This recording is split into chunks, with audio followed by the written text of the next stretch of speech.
My name is Trinity Foster. I'm 32 and I'm a commercial pilot for a regional airline based out of Phoenix. I've been with Cole Brennan, 30, for 3 years, engaged for 8 months, wedding planned in 6, venue booked, deposits paid, guest list drafted, menus tasted, the whole shiny little fantasy packaged up and labeled forever. We lived together in my condo, or we did until Tuesday. Tuesday evening around 7:00 p.m. I got back from a 3-day rotation. The kind where you run on airport coffee, stale pretzels, and sheer discipline where your body is home, but your brain is still somewhere at cruising altitude. I remember standing at my front door, key in hand, thinking I'd order pizza and collapse. My uniform still smelled like recycled cabin air. My shoulders were stiff. My phone had missed calls. I didn't even want to check. Then I heard the lock click behind me. Cole was coming in, too. He didn't kiss me. He didn't do that lazy smile he always did when he saw me in uniform, like he was proud and a little turned on at the same time. Instead, he stood there a few feet away, holding his keys like they were something sharp. His face wasn't angry. It was determined. That's the only word that fits, like he had already walked through the hardest part in his head, and now he was just here to deliver the result. Trinity, he said, and my stomach dropped because my name in his mouth sounded like paperwork. We need to talk. Those words never mean anything good. For half a second, I tried to guess the disaster. Someone died. He got fired. His dad's sick. He did something stupid with money. Something we could handle together. He took one slow breath. I need to be honest with you. The room felt too quiet. Even the hum of the fridge seemed louder, like it was listening. I said, okay. My voice came out normal. That scared me, too. Cole swallowed, eyes flicking past me toward the couch like he needed somewhere to sit, but he didn't move. Ren proposed to me yesterday at lunch. He said, and I said yes. I stared at him. Just stared because my brain couldn't grab onto the sentence. It slid off like oil. Then I laughed. Not a cute laugh, not a stop-it laugh. A sharp, confused sound that made my own throat hurt. I thought maybe this was some weird joke I didn't get. Some ridiculous prank, some story he was about to end with. And then the waiter clapped. But Cole didn't smile. He didn't blink. He just looked at me like I was the unreasonable one for not immediately understanding. My laugh died in the air. I said, wait, what? I know this is hard, he replied in that calm tone people use when they're trying to soften a knife. But I have to follow my heart. My mouth opened, but nothing came out at first. I looked down without meaning to. At his hand, at the ring, my ring. The one I cried over when he proposed. The one my sister filmed. The one his mother complimented and said looked classy. The one that meant we were building something real. He was still wearing it. Like he could wear it into another woman's yes and not feel it burn. You're engaged to me. I finally said, I know. That I know was the most disgusting part because it meant he wasn't confused. He wasn't drunk. He wasn't manipulated in some moment of weakness. He knew. He chose anyway. That's why I'm telling you, he said. I'm choosing her. The world did that strange tunnel thing like the room narrowed like I was suddenly watching myself from far away. I said very quietly. Who is she to you again? Cole exhaled as if he'd been waiting for permission to explain. Ren Harding, my ex from college. We were together for 3 years. The name landed like a weight. I'd heard it before. Not often, not lovingly. More like a shadow in the background. A chapter he didn't revisit. They transferred her to our Phoenix office about 4 months ago, he continued. We reconnected. And Trinity, the feelings never went away. He said it like it was romantic, like it was inevitable, like I was. Just the unfortunate obstacle between him and destiny. I felt my chest tighten, my hands curled into fists so slowly, I didn't notice until my nails bit skin. And you said yes, I whispered. He nodded. His eyes actually softened like he expected me to appreciate his honesty. Here's the thing nobody tells you. Betrayal doesn't always show up screaming. Sometimes it sits across from you and speaks gently. Sometimes it wears the face you used to trust. Cole took a step closer. I didn't want to hurt you. I flinched back without thinking. He stopped as if I offended him. Then he said the line that turned my blood to ice. I settled with you, he admitted, voice low like a confession. Because I thought Ren was gone for good. I thought that part of my life was over. I stared at him. My vision blurred for a second, like my body couldn't decide whether to cry or fight. All this time, I said slowly. I was the backup plan. Cole's jaw tightened. That's not fair. It's exactly fair, my voice sharpened, finally cracking through the numbness. You just said it. He lifted his hands, palms out as if calming me was the goal. Trinity, I cared about you. I still do. But Ren she's my soulmate. I can't ignore that. The word soulmate hit like an insult because if she was his soulmate, then what the hell was I? A placeholder, a warm body to keep him company until the real story returned. My throat burned. I swallowed hard. And then, shockingly, the calm came back. Pilot calm. Emergency calm. The kind you use when something goes wrong and you don't have the luxury of emotion yet. I said, get out. Cole blinked. What? Get out, I repeated. Right now.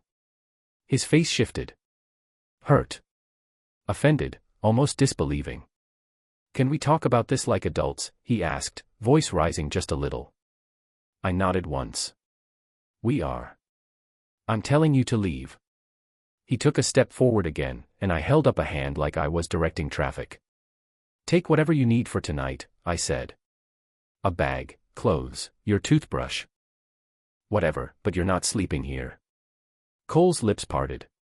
He looked genuinely shocked, like he expected me to negotiate my own humiliation. Then he did something that made me want to laugh again.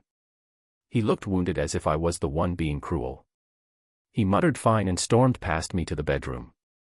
I stood in the living room and listened to drawers open and slam. The sound felt surreal, like someone else's life happening in my condo.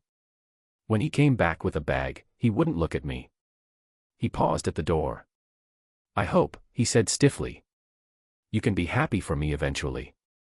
This doesn't have to be ugly. Then he walked out. The door clicked shut. And for a full minute, I didn't move. I just stood there staring at the place where his body had been. Like if I stared long enough, the universe would rewind. My phone buzzed an hour later. A text from Cole. I hope you can be civil about this. We can handle it maturely. Civil. Maturely. Like he hadn't just detonated our entire future and asked me to applaud his emotional growth. My hand shook as I scrolled.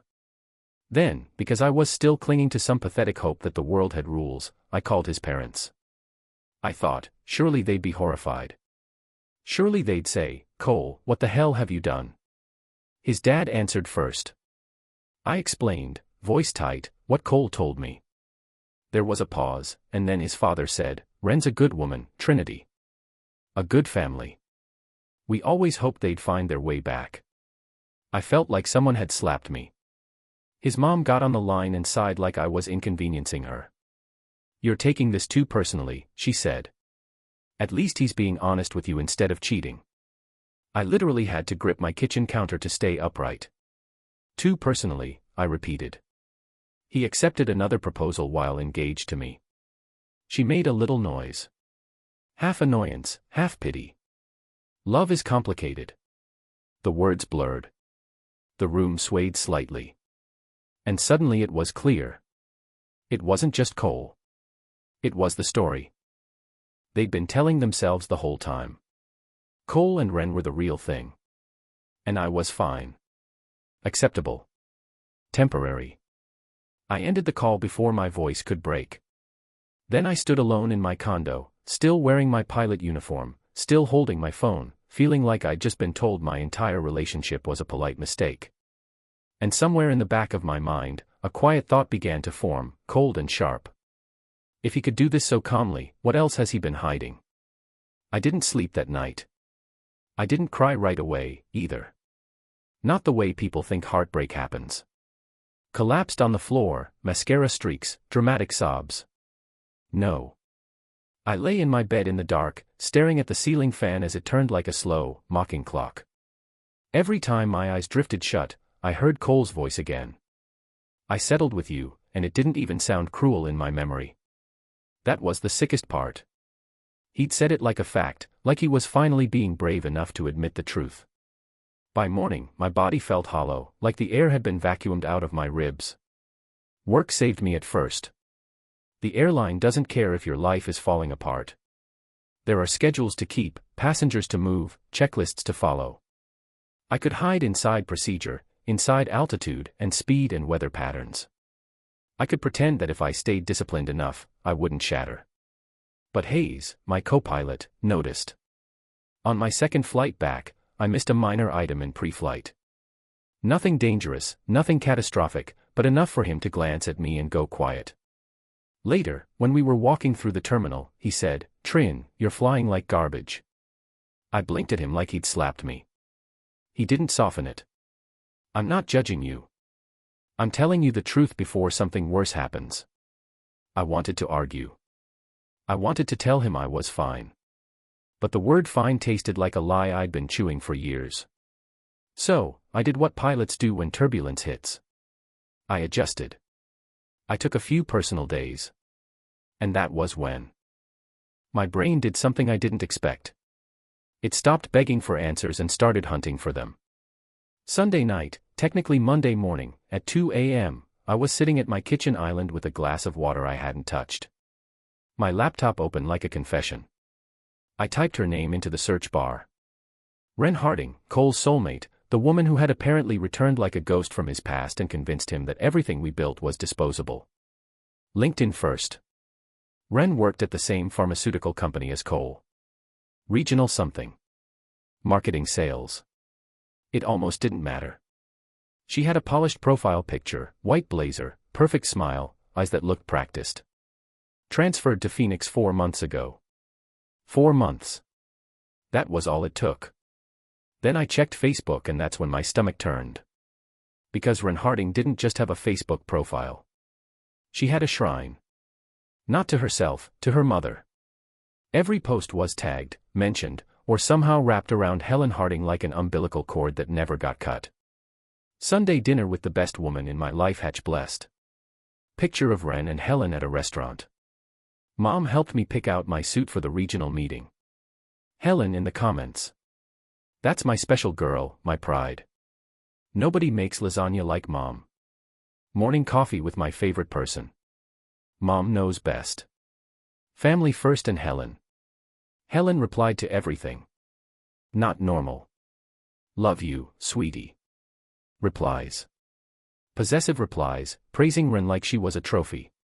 Correcting people in the comments, policing the narrative. A woman who didn't just love her daughter, she managed her. My fingers tightened around the laptop edge. I scrolled faster. And then I found a post from 2 weeks ago. Ren, big things coming. Helen commented underneath. Follow your heart, but remember what we discussed. Something in my chest went cold because I suddenly saw the shape of the trap Cole had stepped into. Or maybe the trap he'd always been circling. I clicked through Ren's photos. And dug into public details like I was doing a pre-flight inspection on a plane I didn't trust. And then I found her address. Not directly.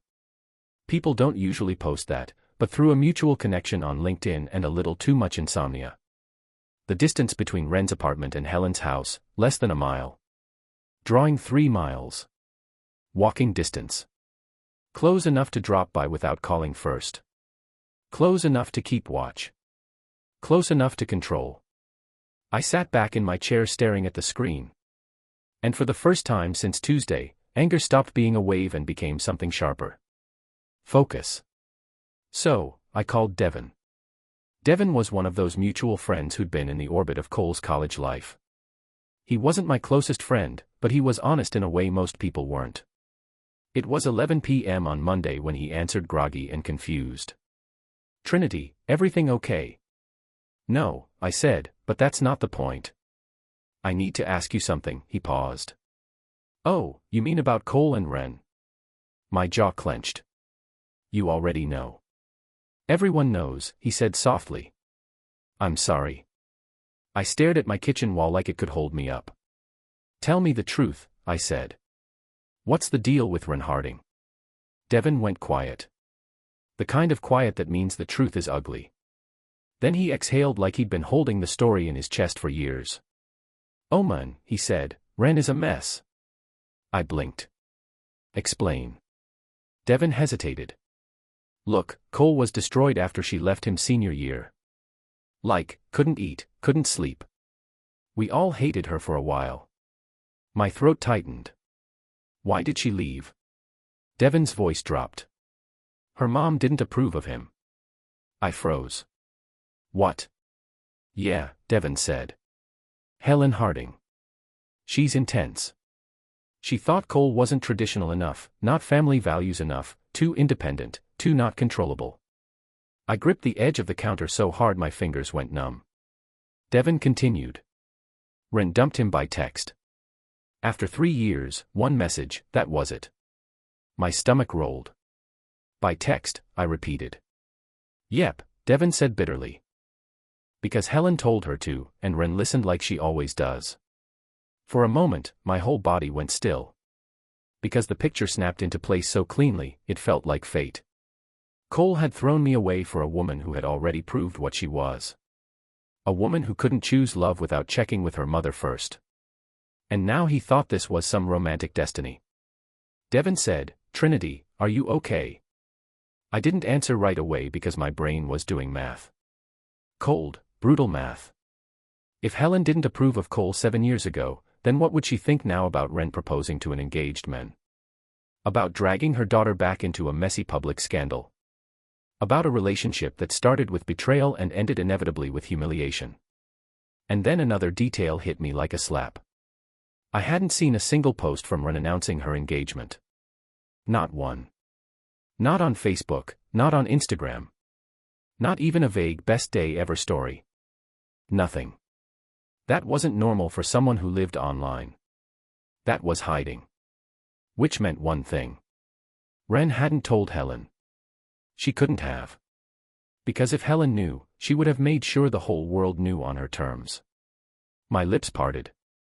A laugh bubbled up, sudden and sharp, and I covered my mouth with my hand like I was committing a crime because I realized something so twisted it almost felt like relief. Cole thought Ren was his soulmate. But he had no idea who the real decision-maker in that soulmate story was. It wasn't Ren, it was Helen.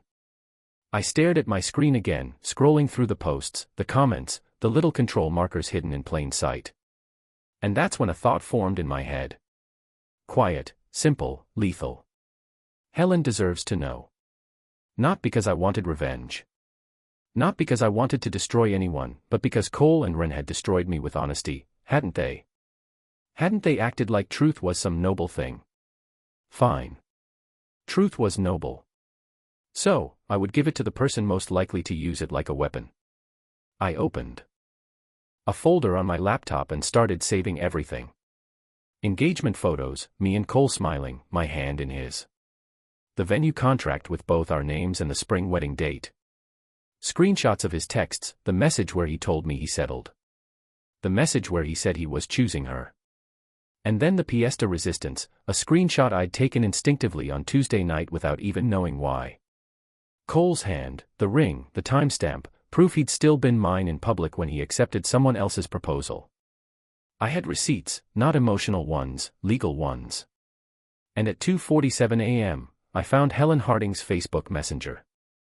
My cursor hovered over the message box. My heart didn't race.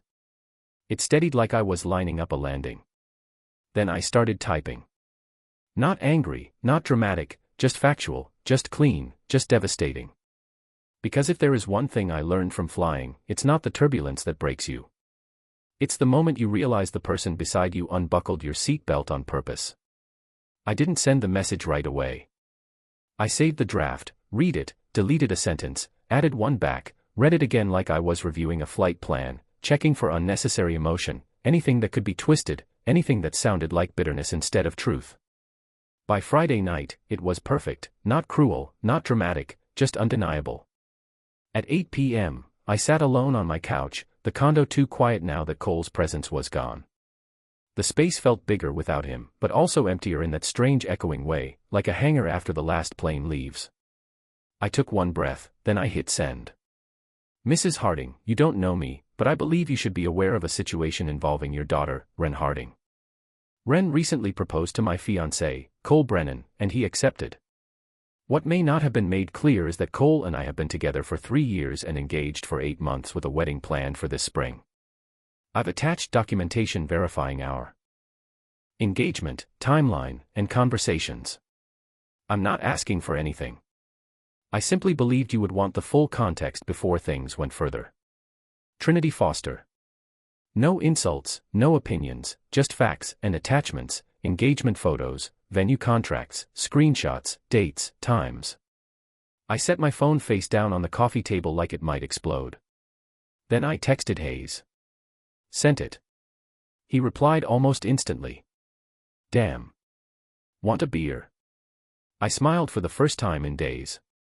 Rain check, I typed, but thank you. Saturday morning, 9:03 a.m. I was halfway through my second cup of coffee when my phone buzzed.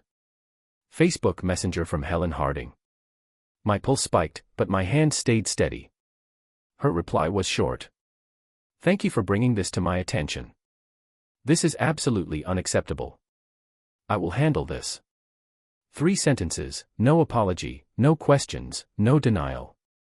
But the tone, ice, cold surgical fury. I exhaled slowly and typed back. That's all I needed. Thank you for your time. Then I waited. Monday morning, I was in the cockpit doing pre-flight checks when my phone started vibrating like it had a pulse of its own. I ignored it until the aircraft was parked at the gate hours later. 7 missed calls. Texts from Devon. Holy Tren, did you hear what happened at Wren's office? Call me.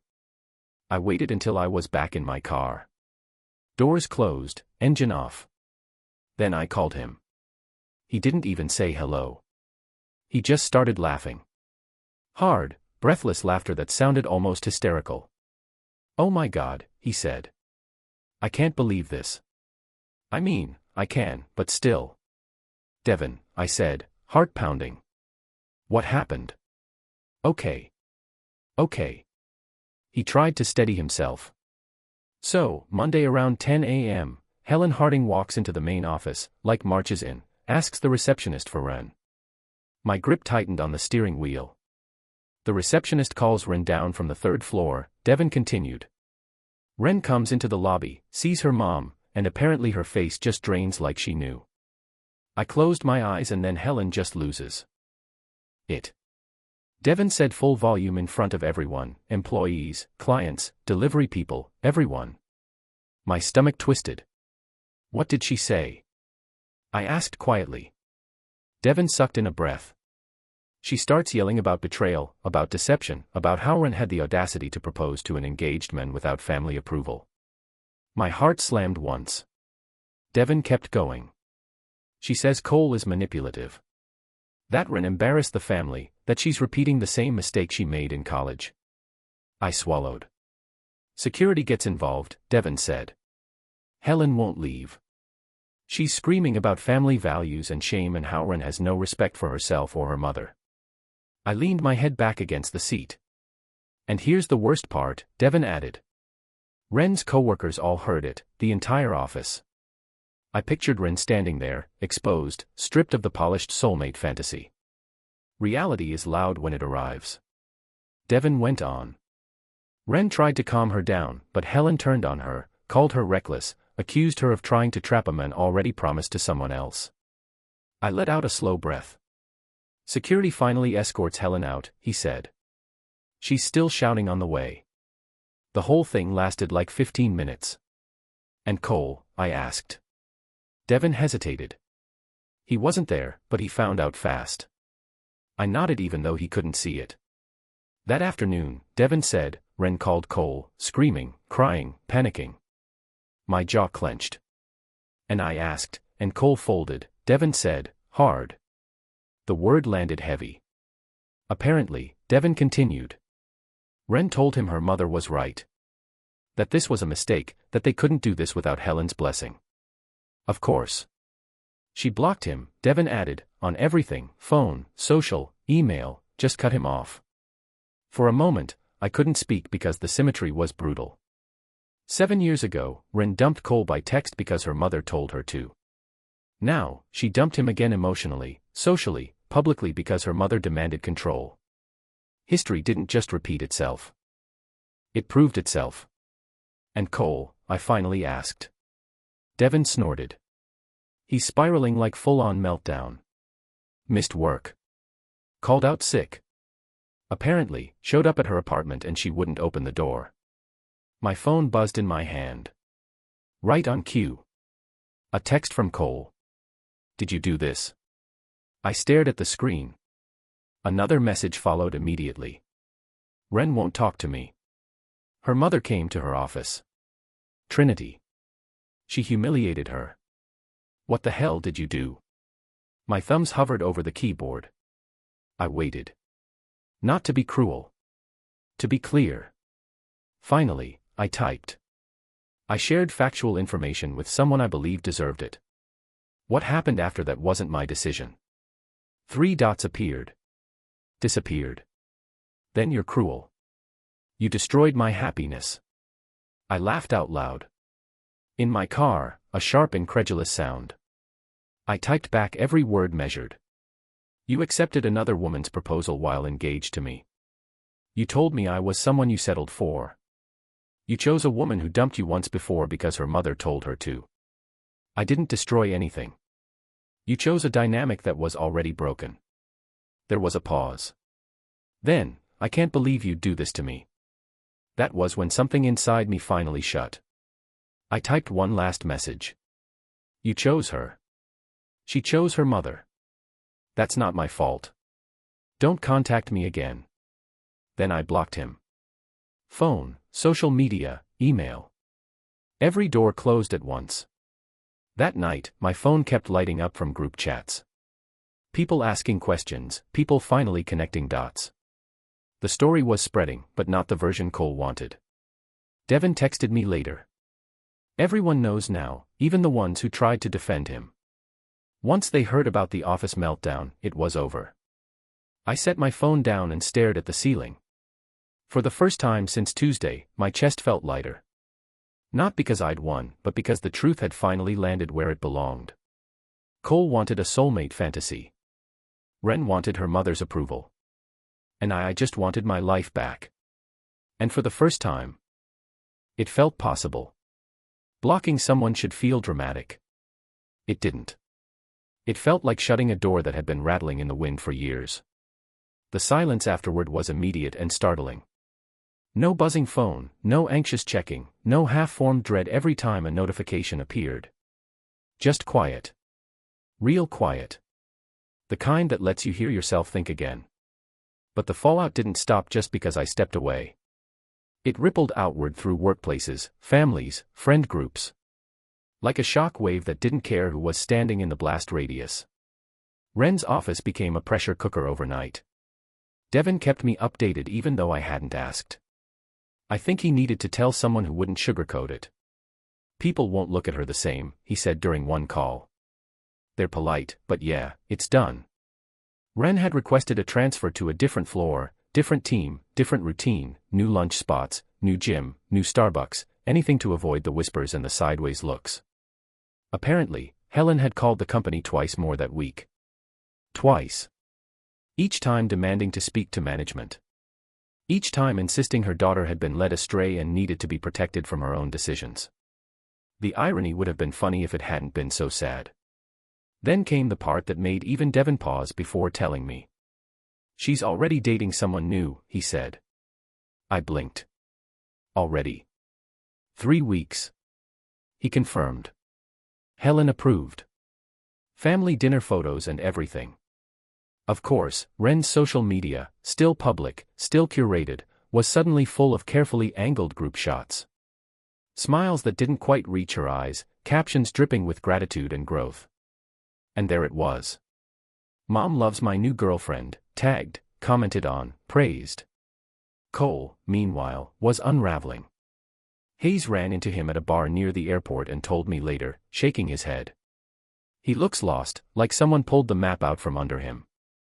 Cole had taken sick days, then unpaid leave, then showed up at work. Hollow-eyed and jittery like a man who realized too late that he'd burned the wrong bridge. His parents tried once more. An email from his dad landed in my inbox, long and angry and self-righteous. You sabotaged my son's happiness. You couldn't accept that he found true love. You took it upon yourself to interfere. I read it once, then twice, then I replied briefly surgically.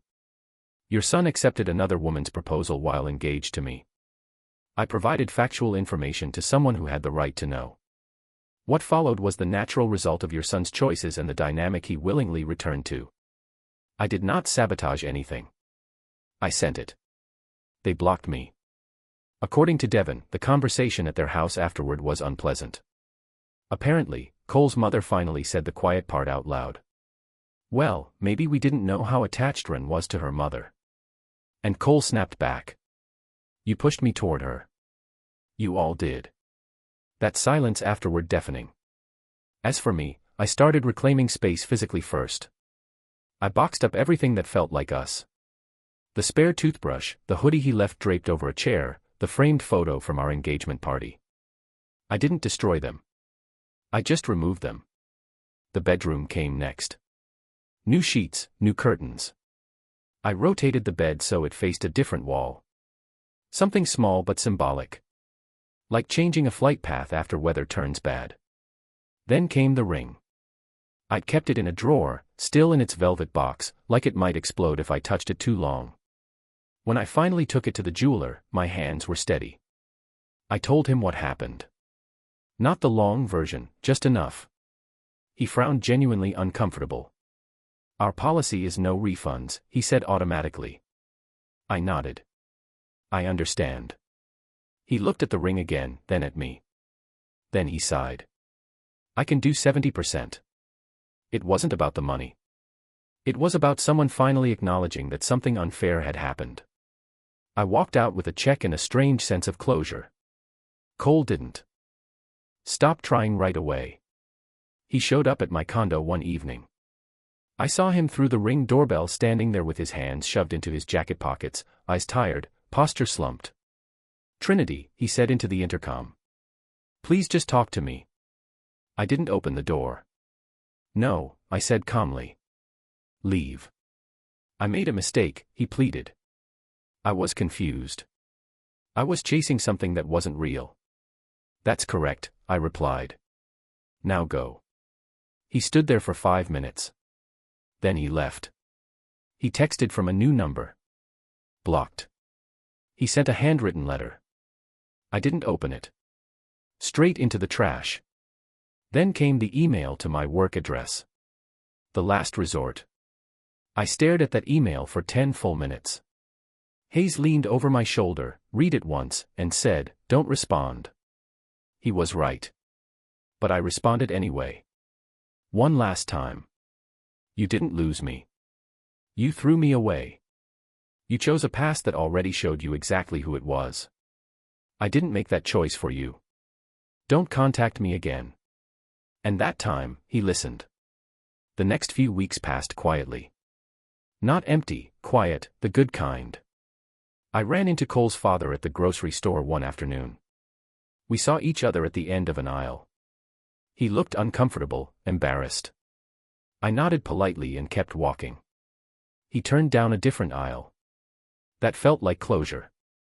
I heard through the grapevine that Ren was still at the same company, couldn't afford to quit, that she occasionally saw Cole in the building. He didn't acknowledge her, not out of cruelty, out of self-preservation. And me? I started sleeping again. The condo felt lighter, like something toxic had finally aired out. I went on a few casual dates.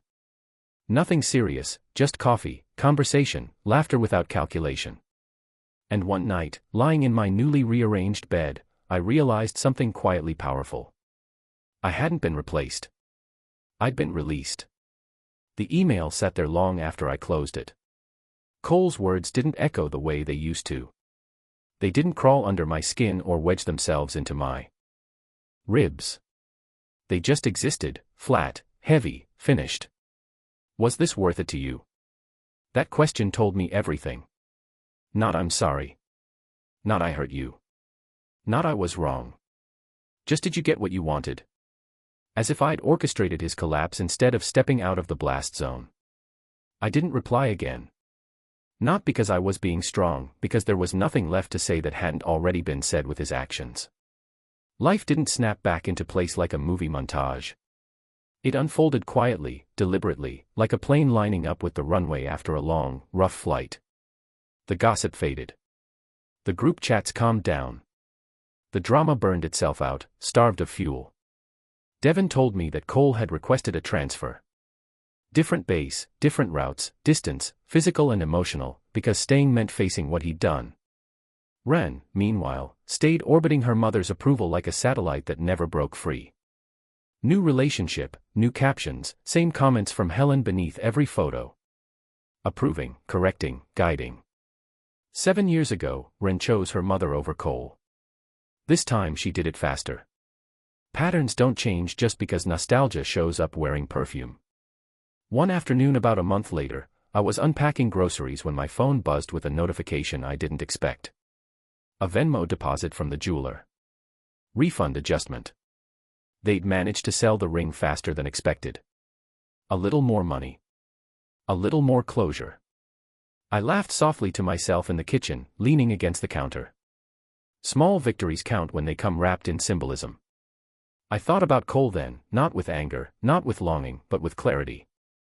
I used to lie awake wondering what was wrong with me. Why I wasn't enough. Why he could look at 3 years with me and still call it settling. Now I understood something that took me too long to learn. You can be everything right and still be wrong for someone chasing a fantasy. Cole didn't choose Ren because she was better. He chose her because she represented a past where he didn't have to grow. Where decisions were outsourced, where responsibility belonged to someone else. And when reality showed up, loud, public, humiliating, he folded exactly the way he always had. That wasn't love. That was habit. A few days later, I ran into Hayes at the airport cafe. He slid a coffee across the table and raised an eyebrow. "You okay?" he asked. I smiled. "Not the tight kind, the real one." "Yeah," I said. "I actually am." He nodded like he believed me. "I told you," he said. "You dodged something big." I thought about the wedding that never happened. The dress still hanging in a garment bag. The guest list that would never be printed.